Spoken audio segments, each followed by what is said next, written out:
প্রিয় দর্শক, আসসালামু আলাইকুম। সহিহ আত-তিরমিজির পঞ্চম খণ্ড হাদিস নাম্বার 2910 বাংলা অনুবাদ।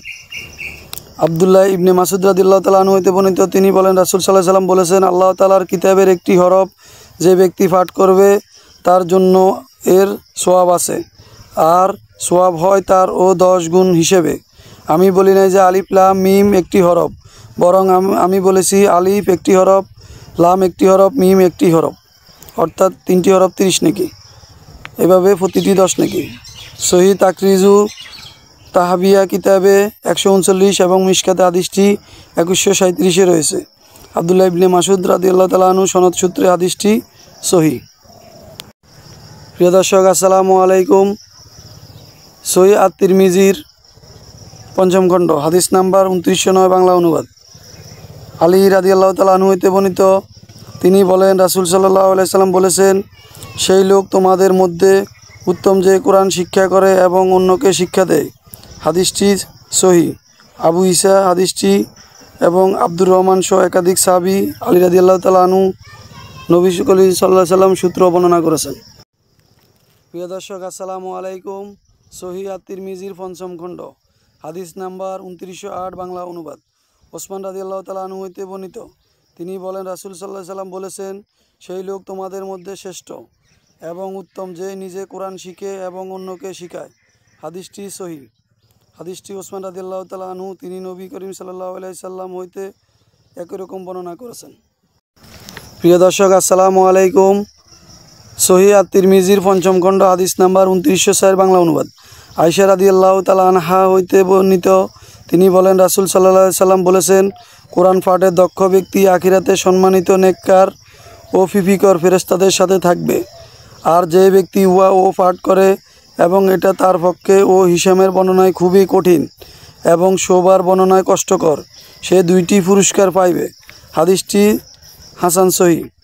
সহিহ আবি দাউদ কিতাবে হাদিসটি 1307, বুখারী ও মুসলিমে হাদিসটি রয়েছে।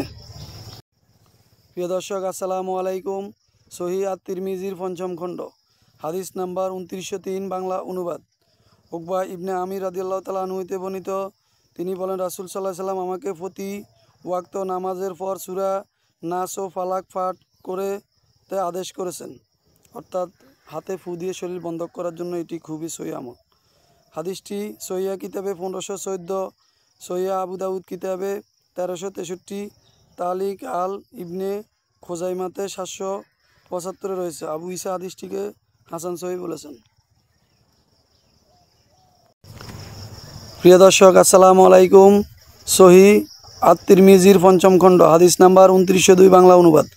উকবা ইবনে আমির আল জুহানি রাদিয়াল্লাহু তাআলা আনহু হতে বর্ণিত, নবী সাল্লাল্লাহু আলাইহি সাল্লাম বলেছেন, আল্লাহ তাআলা আমার উপর এমন কতগুলো আয়াত অবতীর্ণ করেছে যার কোনো তুলনা হয় না।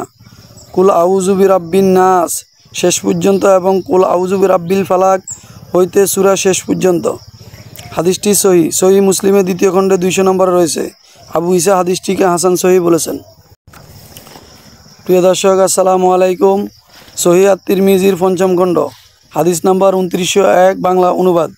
আনাস ইবনে মালিক রাদিয়াল্লাহু তাআলা আনহু হতে বর্ণিত, তিনি বলেন, কোবা মসজিদে আনসার সম্প্রদায়ের এক লোক তাদের ইমামতি করতেন। তিনি নামাজে সূরা ফাতিহার পর কোনো সূরা পাঠ করার ইচ্ছে করলেই প্রথমে সূরা কুল হুয়াল্লাহু আহাদ অর্থাৎ ইখলাস পাঠ করতেন। ও সূরা শেষ করার পর সাথে অন্য সূরা পাঠ করতেন। তিনি বাকি রাকাতেই এরূপ করতেন। তার সাথীরা তার এই ব্যাপারে আলোচনা করে বললেন, আপনি এই সূরাটি পাঠ ও করার পর মনে করেন যে এটা বুঝি যথেষ্ট হয়নি, তাই এর সাথে অন্য আরেকটি সূরাও পাঠ করেন। আপনি হয় এই সূরাটি পাঠ করবেন না, না হয় এটা বাদ দিয়ে অন্য কোনো সূরা পাঠ করবেন। তিনি বললেন, আমি এই সূরা বাদ দিতে পারবো না। যদি ও তোমাদের পছন্দ হয় তবে আমি এই সূরা সহ ইমামতি করি, আর ও পছন্দ না হলে ইমামতি ছেড়ে দিই। কিন্তু তাদের দৃষ্টিতে তিনি ছিলেন তাদের মধ্যে সবচাইতে উত্তম ব্যক্তি, তাই তাকে বাদ দিয়ে অন্য কাউকে ইমাম বানাতে তারা সম্মত হইলেন না। পরে নবী সাল্লাল্লাহু আলাইহি সাল্লামের নিকট তাদের এলে তারা বিষয়টি জানাইলেন নবী সাল্লাল্লাহু আলাইহি সাল্লামকে। তিনি বললেন, হে অমুক, তোমার সাথীরা যে নির্দেশ দিচ্ছে তা ও পালন করতে তোমাকে কিসে বাধা দিচ্ছে? আর তোমাকে প্রতি ও রাকাতে এই সূরা পাঠ করতে কিসে উদ্বুদ্ধ করছে? তিনি বললেন, হে আল্লাহ রাসূল সাল্লাল্লাহু আলাইহি সাল্লাম, আমি এটি খুব ভালোবাসি। তখন রাসূল সাল্লাল্লাহু আলাইহি সাল্লাম বললেন, এর প্রতি তোমার ও ভালোবাসা তোমাকে জান্নাতেই নিয়ে যাইবে। সুবহানাল্লাহ। হাদিসটি হাসান সহিহ। তারিকুর রাগিব কিতাবে 2য় খণ্ডে 246, সিফাতুস সালাত কিতাবে 85-তে রয়েছে। বুখারী তো হাদিসটি মুআল্লাক হিসেবে বর্ণনা করেছেন। প্রিয় দর্শক, আসসালামু আলাইকুম। সহিহ আত-তিরমিজির 5ম খণ্ড, হাদিস নাম্বার 2900, বাংলা অনুবাদ। আবু হুরায়রা রাদিয়াল্লাহু তাআলা আনহু হতে বর্ণিত, তিনি বলেন, একদা রাসূল সাল্লাল্লাহু আলাইহি সাল্লাম বলেন, তোমরা একত্র হও, আমি তোমাদেরকে কোরআনের 1/3 অংশ তেলাওয়াত করে শোনাবো। তিনি বর্ণনাকারী বলেন, অতএব যাদের একত্র হওয়ার সুযোগ রয়েছে তারা একত্র হইল।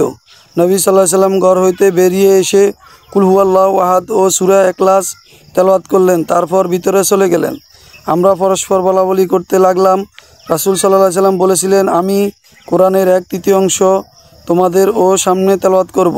মনে হয় এই বিষয় এখন তার ও নিকট আসমান হইতে খবর এসেছে।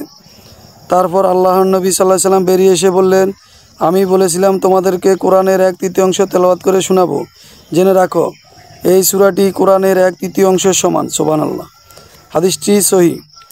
তারিকুর রাগিব কিতাবে 2য় খণ্ডে 224, সিফাতুস সালাত কিতাবে 85, বুখারীতে হাদিসটি রয়েছে। আবু ঈসা হাদিসটিকে হাসান সহিহ বলেছেন।